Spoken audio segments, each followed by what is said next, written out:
What's up, everybody? Just finished doing the oil change on my 2020 F150 3.5 liter. This is just something I like to do on all of my Ford vehicles. It's a crank no start feature that they have built in. All you need to do is have your key in the ignition, turn it to the on position, foot on the brake, accelerator to the floor, and go ahead and crank the engine.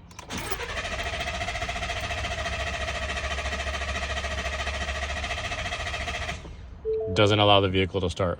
Take your foot off the gas. I prime the engine after an oil change. Boom, you're good to go.